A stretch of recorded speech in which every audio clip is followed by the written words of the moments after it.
And welcome into this maiden voyage, everybody. Caden McFarland, Dan Lindblad, you have found the Friday Night Live post-game show podcast here on CagerH.com, our YouTube page, and of course, wherever you find podcasts. You just can't get enough football, right? Wait, look, that's the truth of the matter, Dan.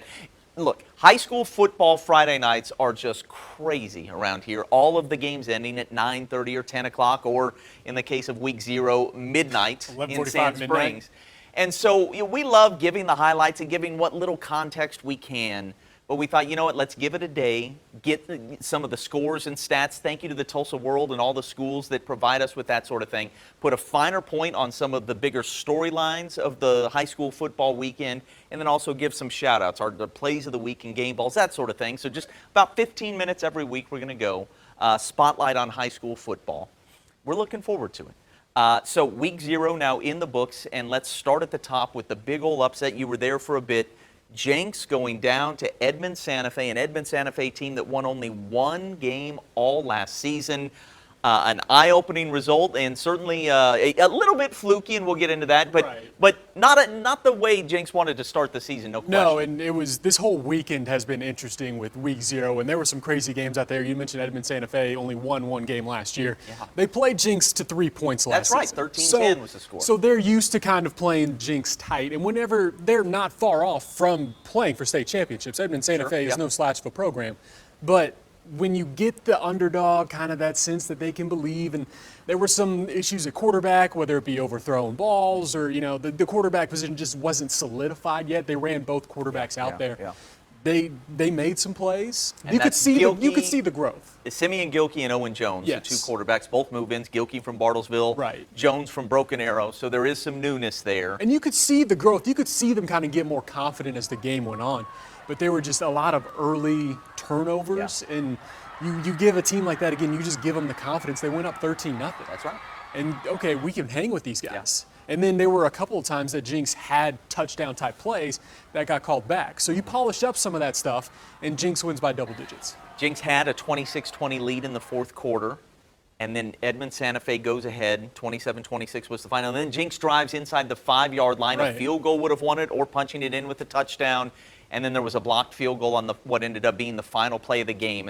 It was a little bit fluky. Right. Special teams factored in heavily, and then only 8 first downs allowed for that Jenks defense, which I laid eyes on in the preseason and thought, I think that group is as good as there is in the state, especially with the coordinator, Adam Gaylor. We know how good he is. Right. I still think that to be the case. But if you give up the wrong 8 first downs, that matters too. And so if you give up 27 on the scoreboard at the end of the night, that is what it is. Which is that coaching staff, they'll polish some of that stuff up. And no question. Down the road, they'll be fine. Keith Riggs now, I think this is season 6 for him at Jenks. I don't think anybody in the state, and this includes, Lauren Montgomery, who's at the head of everything right now. I don't think anybody in the state gets more out of their kids year in, year out, especially by the end of the year. Jenks didn't look very good, as we just mentioned, against Edmond Santa Fe in week 0 last year. By week 10, they had snapped Bixby's 58-game winning streak, and then again in the playoffs, the only team to play Bixby even within 2 touchdowns. So we fully expect Jenks to have a really fine defense. They will be to improve as the year goes on. They've got something with KD Jones in the backfield. They'll be fine. But here's the thing. The pressure that I think everybody in the state in 6A1 is feeling is only ratcheted up by what we saw Thursday night in the Battle of the Burbs, Bixby and Owasso. If you thought that because the Spartans lost some key players, maybe they would take a step back, like that ain't happening. If you're going to take the gold ball away from these guys, you're going to have to make a big step forward and catch them because they're not coming back. And they had a ton of question marks, too. As you mentioned, they lost quarterbacks, receivers. You see what Luke Haas is doing over there at Arkansas. Being called the greatest tight end some people have ever seen. I mean, you won't hear rebuild in Bixby anymore. It is all retooling and reloading from now on. I want you guys to listen to some of the post-game sound we got with Lauren Montgomery and Cordell Goolsby, but especially the soundbite at the end, where they're talking about, let's just let you hear it. Kind of the mentality. This is what sets Bixby apart. Yeah, I was proud of the way we executed. Came out, moved the football, got stops on defense right away. I felt like our kids were pretty dialed in and focused. We may have lost a little focus later on, but we'll work on that and hopefully improve. Man, I honestly couldn't explain it. I wouldn't want to run behind the line any different than these guys. They show up, they work hard. You're talking about guys that are strong, smart, physical. and guys that take pride in the game and take pride in winning. And it's not winning the game, but winning every snap and winning the snaps during practice and just really taking pride in loving football to the way they do. To be on it as much as you guys were tonight here in week 0, as hot as it was, what does that say for this program and the way you guys work? I think it's just the preparedness and like the coaching. The coaching's really good over here. We practice it over and over again, where it's not like, okay, we practice it just to get it right once. We practice it so we can never get it wrong. Okay, so that was defensive lineman Cason Hatley saying, we don't practice it until we're good at it. We practice it until we can't possibly mess it up, until we are perfect. And that's a testament to the coaches out there that they are teaching these kids this mentality and they actually believe it. What the secret sauce, whatever it takes to get kids to work harder than anybody else in the state and to never let down, to treat every opponent like this is a state championship game. They're doing it there better than I have ever seen, I think, from any high school team. Heck, better than what we see from almost any college team. Right. Usually, you have success like this, you're going to have a letdown. You get a little fat and happy, and they never seem to do it at Bixby. And here's just a little bit of insight into maybe why. We finished up our live shots, 10:35. I had yet to get interviews. Everybody else was free, and so they had gotten Lauren Montgomery before and a couple players. So I go looking for Lauren. And he's carrying like a fan on a dolly up the ramp, at Chapman Stadium. And I'm yelling, hey, Lauren, he's trying to talk to me with his back to me as he's carrying the thing up. Hey, right. Can I get you in a couple minutes? Absolutely, absolutely. He comes back down. Now he's carrying like a Gatorade jug. You would think he was the lowest, lowest man on the totem pole. Yeah. Lauren Montgomery, 8 of the last 9 state championships, ran through 6A1. And he's doing the grunt work. He's leading. That's what they call servant leadership. They like. This guy's as good as there is. I think that TU or a college of that level couldn't go wrong hiring him. I think he's at that level, and Bixby is benefiting in a big, big way from what he's doing in that program. Well, we saw what they put out on social media, the post-game squad. You can't say enough good things about the excellence that they are producing week in, week out because of how much hard work goes into that. My hat's off to them. I did not pick them to win state last year, and I was trying to talk myself out of it this year. And at the last minute, I said, you know what? They've earned it. Yeah. They deserve to be number 1. They deserve to be your pick to win the gold ball again at the end of the year. Not saying that's a foregone conclusion, but at this point, it is hard to make a case for anybody else. So somebody's got to prove you wrong. That's right. So we've been trying to coin that phrase, the Big Five. Lauren sort of laughed at that because he thinks I'm, leaving out the west side of the state. But anyway, the west side of the state doesn't see us, Lauren. So here you go. It's okay. Here is my top 5 after week 0. Number 1, of course, Bixby, and then you draw a big line. Yep. Big fat red line. Then it's Union, and we're going to draw another line. 49-7 winners over Westmore. They've got the best quarterback in Class 6A1 in Shaker Isaac. And then I'm going to go with Jenks, Owasso, and Broken Arrow. Again, all 3 of those teams 0-1. You could jumble that up, and it could go in any order. How about you? What you got top 5? It's hard to argue with that. I mean, Bixby, again, what they did with Owasso and what their pedigree is, it's hard to argue they're not the number 1 team. Again, somebody beat them, and then we'll talk about it. But I kind of like where you're going with Union because out of everybody else, who's the quarterback? Shaker's clearly the quarterback for Union. You got 3 going in Bixby. Granted, all 3 played spectacularly, and all 3 were used in their own fashion. You got 2 going on in Jenks. You got 2 in Owasso, and you have Broken Arrow situation where they're not looking spectacular.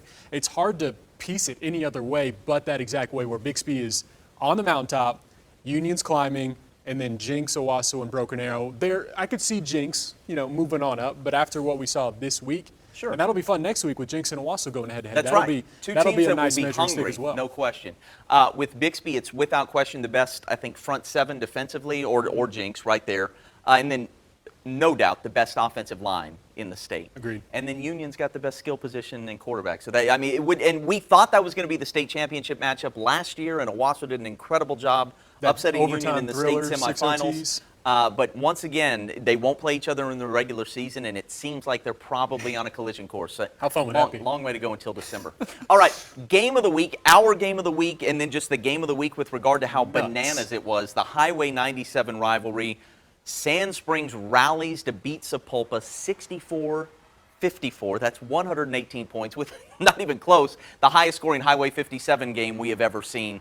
It was a 40-28 game at the half. Sapulpa had the lead. They were dominating the ball game in a lot of ways, but there was a kickoff return for Sand Springs in that first half, and there was, I believe, on a punt, a fumble that went for touchdown.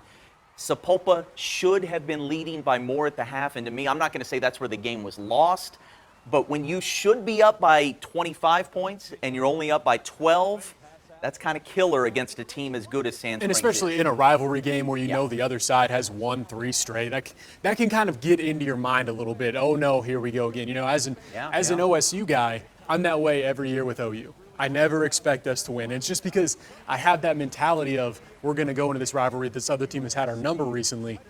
That's going to start getting a kickoff return, a fumble on a punt. This is where it all starts going downhill.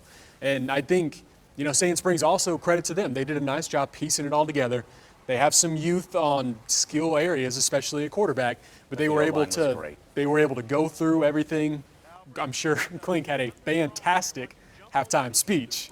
I'm sure it was, I wish I could hear it. He was not in a great mood doing the post-halftime interview with the guys on Cascia. Yeah, I wish I could hear that interview, but he got his guys riled up for a rivalry game, and now those seniors are leaving 4-0 against the rivals. Sapulpa quarterback Colton Howard threw for 378 yards and 6 touchdowns. Kylan Edwards caught 4 touchdowns. Number 1 for Sapulpa, big, athletic, looks the part. And then it was Kenneth Page and Allie McCoy combining for more than 300 yards rushing and 5 touchdowns for Sand Springs. Just a whale of a game.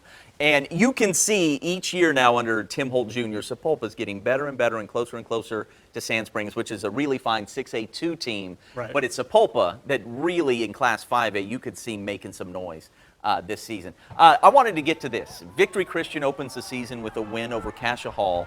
And you did a story this last week on Victory Christian's quarterback Aiden Hamilton. Yeah, he's a senior. He's gone to Beggs for a couple years now at Victory. He's played in 3 straight state semifinals. But what's so, amazing about this young man is he has had 47 throat surgeries.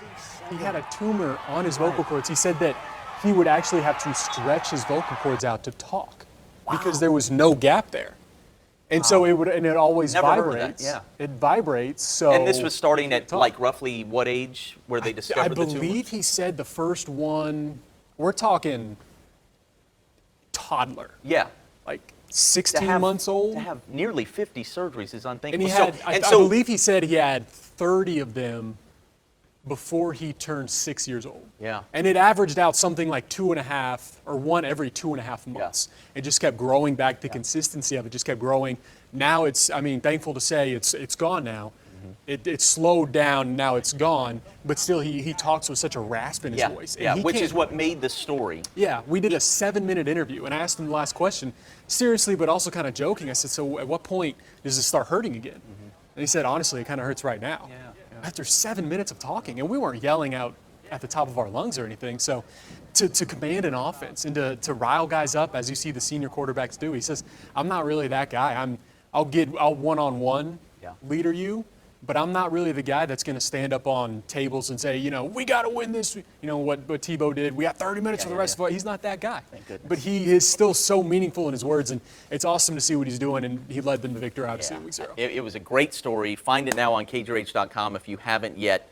A kid who's already come through so much and is still so thankful for what he has and knows that with, that particular it could have gone the other way for him. So and he now is he's fortunate looking to at be in the situation. he's looking at offers. So he could very well be a college quarterback. So again, shout out to him. Yeah, that story KJRH.com. All right, we're going to begin to roll that footage. That what is it? Roll the videotape. No, roll that beautiful bean footage. Roll that beautiful bean footage. It is our top 5 plays from week 0. Here we go. We're going to start with McLean and Central. The Titans, a 34-0 winner over Central. And look, Ma, one hand, touchdown grab in the corner. Nicely done. Maybe Joseph Morgan, not sure. We do not have a McLean roster. Somebody send us a McLean roster. One soon.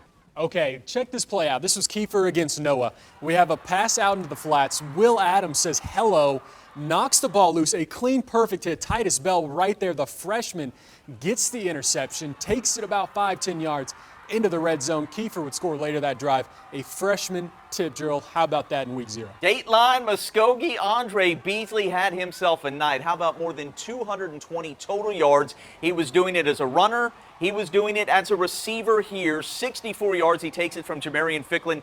I compared it to LeBron James on the fast break, taking the ball over the defender's head. And then, of course, the spin is what's really spectacular, and he runs off. Andre Beasley had himself a night. Muskogee sort of messed around with Enid in the first half, but then they had a heck of a second half pull away for a big 49-27 victory. They are going to be good this year. How about this? Back to Jenks. Katie Jones, new kid on the block, gets the ball, and he just avoids an entire pack of wolves diving in and out, and then takes it all the way in for a touchdown, his first as a Jenks Trojan. He would have one later, but it was called back. But again, we're going to zoom in on it. And he just avoids everybody. He uses that frame to kind of weave in and out, and then just it's all jets from there as he hits the end zone. Touchdown, Jenks. And I'll admit, maybe we could have planned this better. We haven't actually been counting down, but since this is the last one, we'll say it's number one. So local wide receiver Kylan Edwards had a fantastic night in the Highway 97 rivalry. Had several catches. They could have been your play of the week, but how about the juggling effort?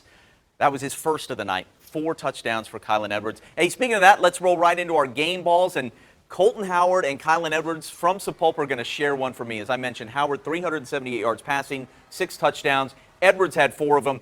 They were spectacular. Not their fault that things ended up the way they did in the Highway 97 rivalry. More game balls on the other side of that rivalry. Kenneth Page and Allie McCoy, I mentioned it. I mean, you got one that's kind of more, it's thunder and lightning, right? Page is the guy who's a little bit quicker, even though he has some size. McCoy is bringing the beef. Beef and cheddar? Beef and cheddar is what my man Rod Thompson was saying. 161 yards and 2 touchdowns for Page, 144 and 3 for McCoy. Andre Beasley, mentioned him already. We're going to give him a game ball as well, more than 220 total yards. Sawyer Brooks, this was from a game I went to. Lincoln Christian, Holland Hall. These two teams played for the state title in 2020 and 2021. Brooks, on the second play of the game, forced a fumble that became a scoop and score, led to a touchdown, and then he came up with a pick 6 on his own. So 2 defensive touchdowns for Lincoln Christian. Sawyer Brooks making it all happen. And then our guy, Cordell Goolsby. By the way, we're going to have to sort this out. I've heard Goolsby. I don't think that's it. I don't think it's Goolsby where you hear the D. I think it's Goolsby. Cordell Goolsby, 198 total yards. He gave all the credit to his offensive line. But if you saw that run, you're looking at it right now. Great breaking of a tackle to start the run, and then like a triple stiff arm. I said double stiff arm when I talked to him after the game. It's kind of a triple stiff arm to get rid of the final Owasso defender as he makes his way to the end zone. As somebody with a difficult last name to pronounce, I understand. I'm sure he's heard all sides of it. And after a certain point, you're like, yeah, I kind of respond to whatever. But yeah, he's one of those playmakers from last year's team. I was talking to him in preseason camp, and I, said, hey, you're kind of the guy now. And he said, I'm embracing that. And he wants to really show out. We saw glimpses of it last year, but there was so much talent. It kind of got lost in the shuffle. But he's really, he's going to be a breakout player this year. All right. They are the one who knocks, the Bixby Spartans. We might just start every podcast with them and end every podcast with them. They have become the story. I think it's 62-1 now in their last 63 games.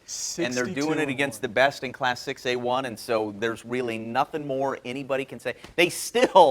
There were a couple of SEC chants from the student body at Bixby at Chapman Stadium because they remember what Bill Blankenship said when they were moving up to 6A1, gave that great quote to Bill Haston. What kind of is your advice for Bixby? And, welcome to the SEC. And look, we call it the Big Five for a reason. It is the SEC in a sense, but Bixby has now put themselves in a category that's just, it's almost hard to fathom or believe. The effort it takes to take those guys down is unbelievable, but it happened in Week 10 last year.